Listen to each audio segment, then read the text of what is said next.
Greetings tankers, Khan here once again with a bit of the noob's guide for the German Tier 4 tank destroyer, the Hetzer. It's one amongst many, but as far as I'm concerned, it's by far and away the best. Not only is it capable of equipping a 105mm howitzer, which will incinerate every single tank you encounter Tier 4 and below, and some 5s, and maybe even some 6s, it also has pretty damn good armor. The upper glacis is 60mm, and at its angle it's got to be in excess of 100mm effective armor, which will bounce tons of shots at Tier 4. The lower glacis isn't quite as thick, and it's also not quite as exaggerated in terms of its angling, but you can bury that and get hull down on the side of a hill and use your gun depression or behind some rubble or whatever it takes to conceal that. Now the sides and the back are crap. I believe the sides are 20 and the rear is 8. And while the sides are very well angled and you will bounce shots off of them, the angle has to be really acute so that you'll just trigger auto ricochets. But the rear, 8mm, everything's going to go through. And if you take a high explosive round in your side or your rear, you will be incinerated yourself. The Hetzer is also capable of equipping the 75mm long 48, which at Tier 4 is a pretty decent gun, and I believe the Hetzer gets the best version of this gun in the game with the highest accuracy and aim time, but I would encourage you to stick with the howitzer. Unload all the AP, stick on high explosive and heat, and get prepared to teach yourself how to deal with the slow firing projectile speeds, because it's going to take some getting used to, folks. Now I've got a round here I'm going to show you guys that I recently played with my friend Chron, in which he's piloting the American Tier 4 tank destroyer, the T-40, which is built on the M3 Lee chassis. Ugh. And of course, I'm in the Hetzer. The T-40 is a very different kind of tank. It's an open top, not as heavily armored, is capable of equipping a howitzer that will stomp holes and everything as well, but also gets a really good 76mm gun. I believe the M1A1 76mm. We are on mines. It is a Tier 4 game, and as I'm prone to do on this map, I push up the middle while Chron secures the hill in the back of the map overlooking the base.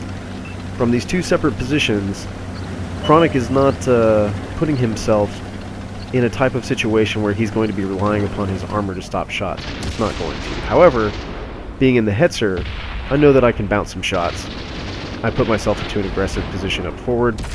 Also, this allows me to negate some of my gun's inaccuracy. Let's just see what happens. And there we go. First kill of the game. A low roll, 63 damage, that's all that he had left. I know what you're thinking. 75mm is totally capable of taking out tanks like that. You're absolutely right. 75mm will take out tanks that have 63 hit points all day and all night. Just wait, it's coming. It's worth mentioning that the slow firing arc is really great at shooting over terrain and hitting Tier 3 tanks for 100% of their hit points. Get one shot, and here comes another hit into this Valentine. Oh, another huge hit, 215 damage. It's over 400 damage in 2 shots, and that is something that you cannot do with a 75mm gun. And one of those shots was a kill.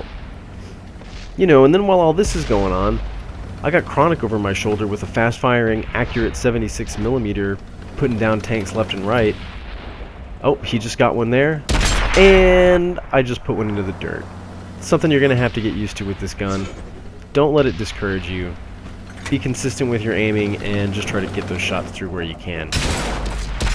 Now, while I'm taking a shot at this Grant, the T-28 behind this rock, this T-28 pops out and takes a shot and hits my tracks. I drop back, and then I immediately push back up trying to get shots, and he plants one straight through my side. You can see that angle was pretty extreme too, but 20mm, he overmatched it, he went straight through. Now I managed to snapshot him, leaving him tracked, just barely exposed. Chron couldn't hit him. I flubbed my first attempt to aim, and then plant my shot into the rock. With .52 accuracy, it's like, you can expect that to happen a lot, but like I said, don't let it discourage you, and just try to be consistent with your aiming. I get really aggressive here, and it just seems like no matter what I do, Chron and I can't seem to equalize this game. I get one into the Lee, But I'm starting to push beyond a point where Chronic can support me, and I start getting out ahead of the supporting fire. Which I end up taking a hit in another attempt to hit this Lee, and I realize that I need to drop back. We're severely outnumbered.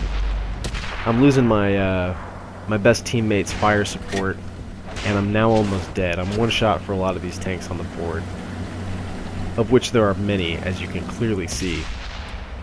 They are wrecking this team. And it's tier 4, you kind of have to expect that. If you're an experienced player in these low tier matches, you're going to have to carry more often than not. Use the knowledge that you do have to win the day. In an effort to be more prudent, I drop back and get hull down off the side of this hill just before the T-28 pops out, taking a shot at the front of my tank, which my upper glacis firmly bounces. Now I miss a return snapshot. Oh, and Chronic picks up a kill. It does appear that the enemy team is trying to make a push through the western side of the map. You can see them over there by the lighthouse island. And more dots start popping up as they get closer to Chronic. Oh, 3 tanks, west side of the map, all in the marshlands. This poor Matilda down here just doesn't stand a chance. Big, heavy, slow Matilda and all that wet, mushy terrain. These are the kinds of things you gotta learn in these low-tier matches. Where your tanks are effective, and where you can effectively deploy them. Down in the water in a Matilda is never a good idea. Now, a little bit worried here. You can never be too sure about these greenies. The DW2 has all of his hit points, but that could change at any moment.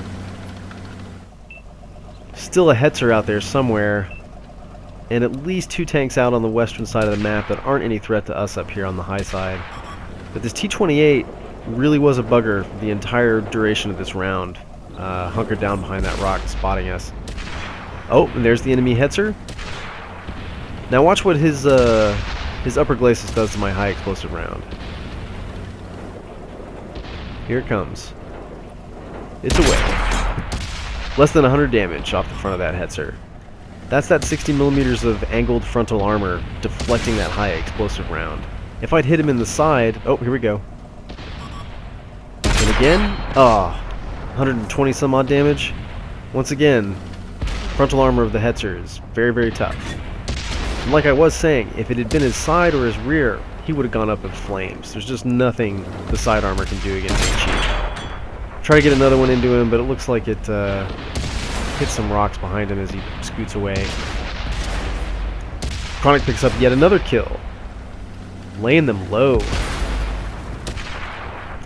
And the dick wagon gets erased. Fully healthy dick wagon. Whole bunch of nearly dead tanks shooting at him. Oh, I tell ya. Well, it's down to just Chronic and I, and an unknown greenie,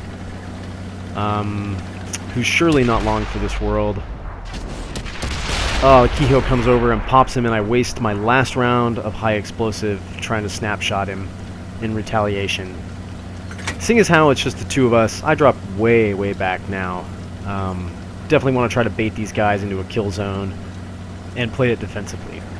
Now, you're going to have to forgive these splices, but there were great periods of inaction where we were sitting here waiting. Kehoe attempts to come around and flank, which is a pretty good idea. Chronic picks him up, though, and knocks him out of the game. T-28 still bobbing out. Oh, M3 Lee pulls out, and high explosive anti-tank goes straight through the front of him, finishing him off. T-28 is still moving around. Oh, and I waste another shot trying to hit him. Credit where credit's due. This T-28 driver was actually kind of good, and he was an absolute nuisance. I wasted a lot of rounds shooting at him. He disappears, however, and we push forward in an attempt to sit on the base and draw him out. Chronic picks up that Hetzer that I was beating up earlier, and I hesitate with my shot. I am shooting heat, which does have a tendency to bounce off of angled armor. I managed to kill him, but it allows him time to get another shot off into Chronic, leaving him 1 shot for the T-28. Now, I've been capping here for about 30 seconds when Chronic picks up the T-28 on the hill. He misses, the T-28 takes a shot, Chronic's second shot is true, finishing him off, walking away with the victory. Chronic with 7 kills, myself with 4. We almost picked up a crucial contribution. We did get a Brothers in Arms. We absolutely carried this game. Chronic and I have thousands and thousands of games together, and it's given us the experience to deal with the types of situations that you just watched. Good shooting, buddy. Now the next round in our Tier 4 tank destroyers was a Tier 5 game on Siegfried Line. I went on an absolute rampage doing nearly 2300 damage, getting 5 kills, and nicking the last surviving enemy tank with my last round of heat, getting a Faden's Medal. This is something I've never done before. I tried to save the game, but this is all I got of it. But hey, there's the proof. It's been an absolute pleasure, folks. This has been Khan. I wish you luck out there, and happy hunting.